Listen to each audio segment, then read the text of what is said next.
Have you ever heard of the saying, can't see the forest for the trees? That's exactly what I need you to do. Creating writing milestones. Do not attempt to adjust your dial. I'm transmitting live with the hardcore style. Crawford Wine out of New Zealand.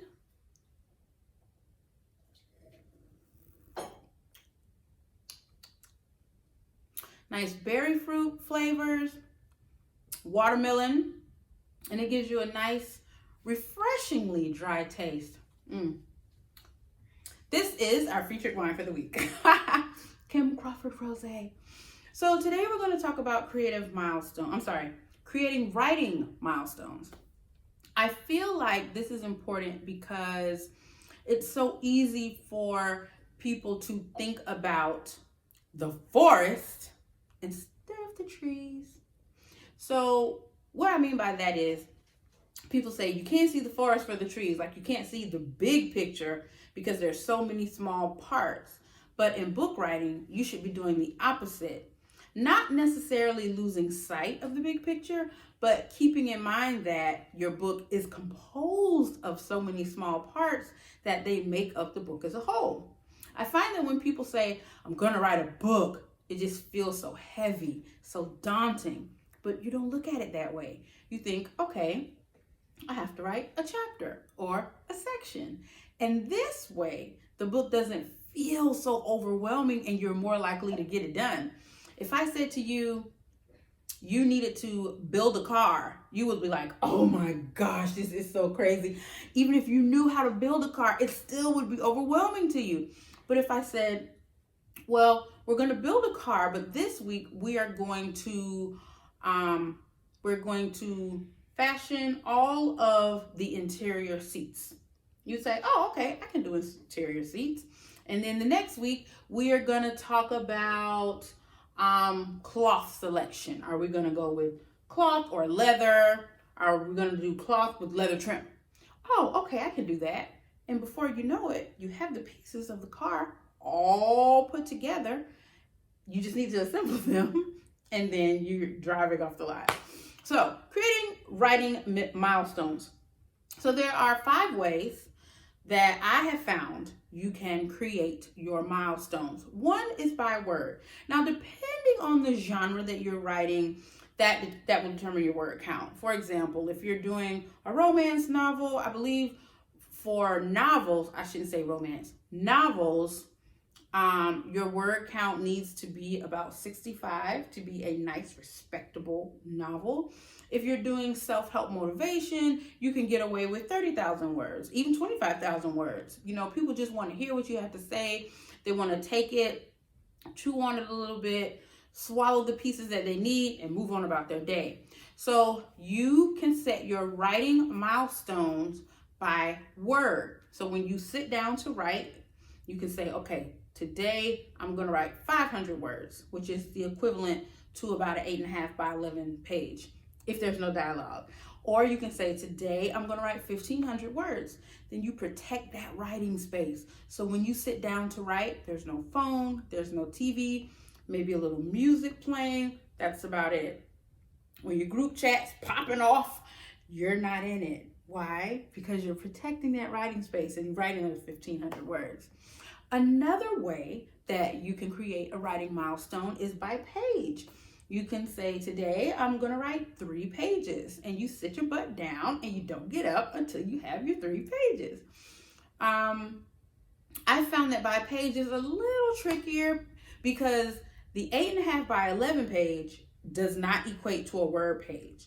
So my general rule is for every 8.5 by 11, which is a standard Word document page, standard printer page, in book print pages, it's going to be almost double. So if you take the number of Word document pages you have times 1.7, that's going to give you the number of pages. So if you want to say, hey, I'm doing it by page, you can do by Word document page, or you can do by book page, just keeping that formula in mind.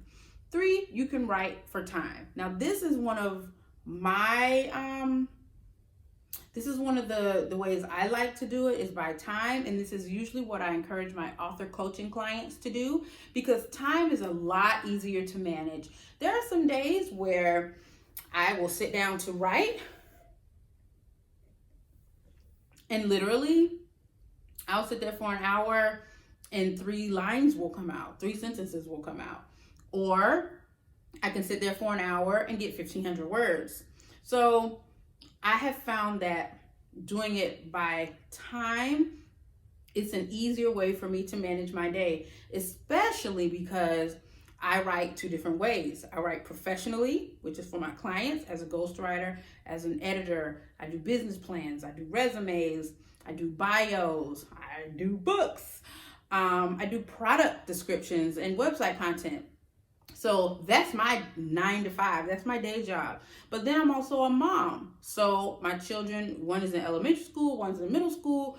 Their schedules are all crazy. We have dinner, we have dance, ballet, we have piano, we have step, we have basketball practice. So for me to say I'm going to do 1,500 words, it may or may not get done. But I can sit down and say, okay, it's 12 o'clock. Queen doesn't get off the bus until 2:30, so I have a good solid 2 hours that I can write, and I will write for that 2 hours. When that 2 o'clock hits, then I'm done. I won't touch it anymore until later on that night. So I find that by time, it's an easier way, more palatable to handle. 3, by section or by chapter. Now this way only works if and only if you have been a good writer, boo, and you have written your outline. And by that, I mean you have a full-blown outline of chapters, your main topics, subtopics, and maybe even 3 or 4 bullets for each subtopic. Then you can say, okay, today I'm going to write, or this week, I'm going to write chapter 2, Kim Crawford Rosé Wine. And every time you sit down to write that week, you're working on chapter 2. So if you're doing it by section or by chapter, then it's easier for you to categorize what it is you're writing, because the only thing you're thinking about is Kim Crawford Rosé. That's the only thing you're thinking about. Then the next week, you can do Kim Crawford Merlot.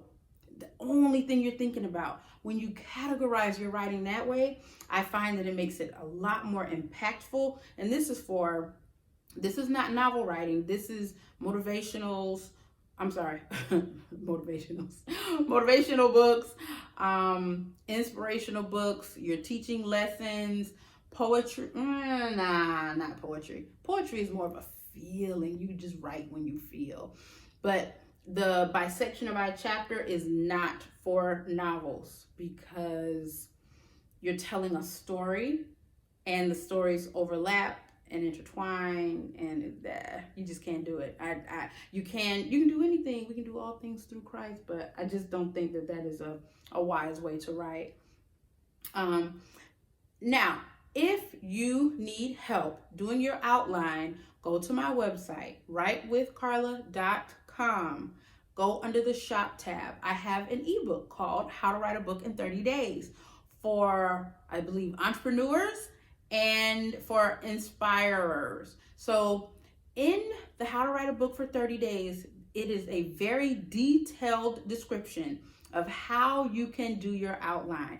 And I even have pages in there that will guide you through crafting your outline. So when you start to write, you already know what it is you're talking about. You know where you're going. It's your map. It's your GPS. You can't get to a destination you've never been if you don't know how you're going to get there, which way you're going to go.